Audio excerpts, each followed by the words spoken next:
Hello, everyone, and welcome back to the Mints Mental Health Podcast. I'm your host, Finn Lawler.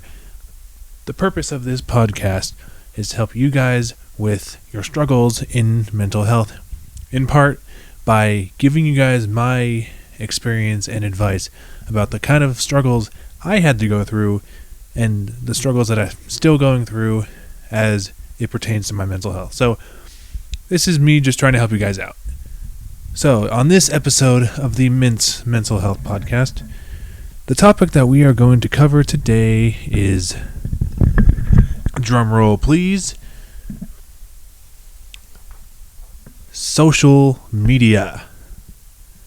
Actually, before we get into it, I made a documentary a couple years ago about social media's impact on our mental health, and I totally think you guys should watch it. So, here on this YouTube video, I'm going to leave the documentary in the description below, and you guys can go check it out. So, let's hop into it.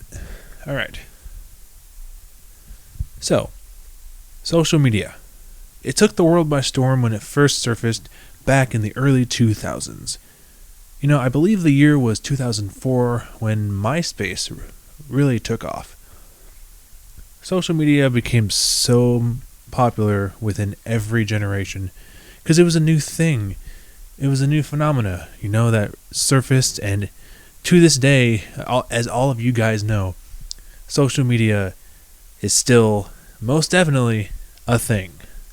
And actually, it's bigger than ever. Social media, all the platforms, YouTube, TikTok, Twitter, all of them, massive traffic. However, while social media became popular, another thing that became popular were mental health issues caused by social media.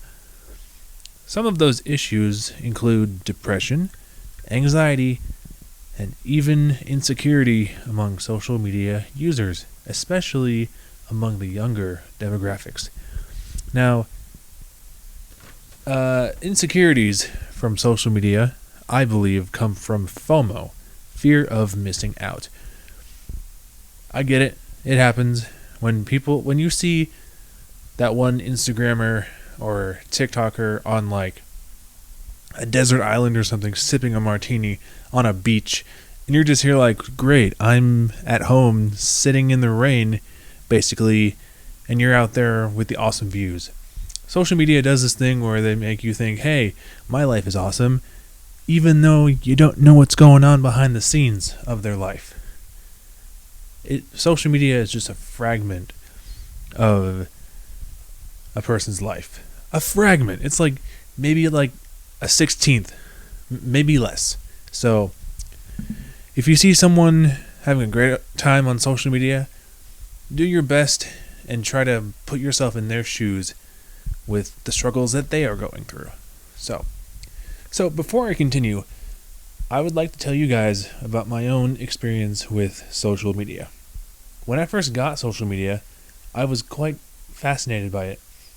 This for me, was back in middle school, which compared to today looks kind of strange these days.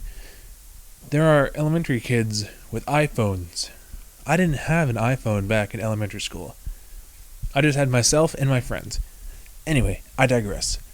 As I've continued using social media throughout the years, up until very recently, I subconsciously got more anxious. I didn't notice this until my depression got a hold of me. This was maybe a few years ago. So, I deleted Instagram and Snapchat and Facebook and all those others. I don't have any social media apps on my phone. Well, okay, that's not true. I have the YouTube app on my phone, but that's only for YouTube shorts, like uploading them and all that. So, I only use YouTube for posting and sometimes consuming videos.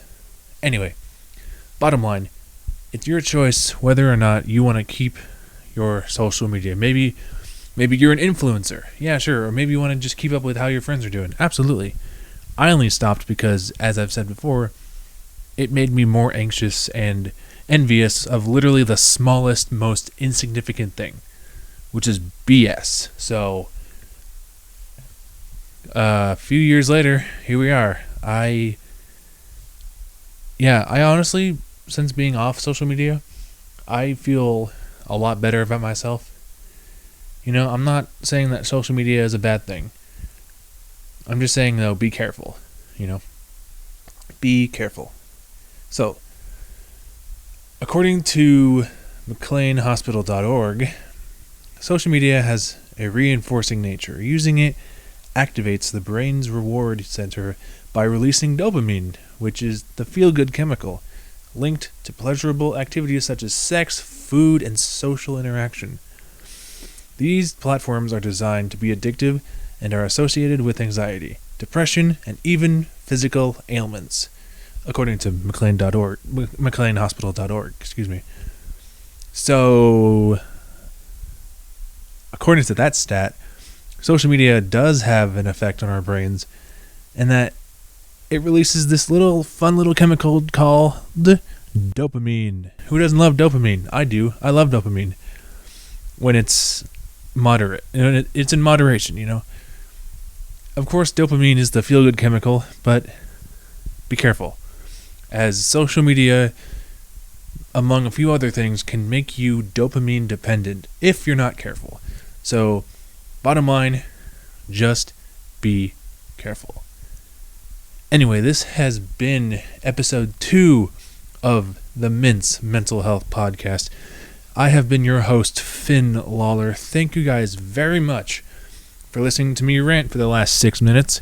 Hopefully you guys got something out of it as I continue to chatter on about social media and its effects. Anyway, thank you so much for listening to the Mince Mental Health Podcast. We will see you guys in the next episode. See ya.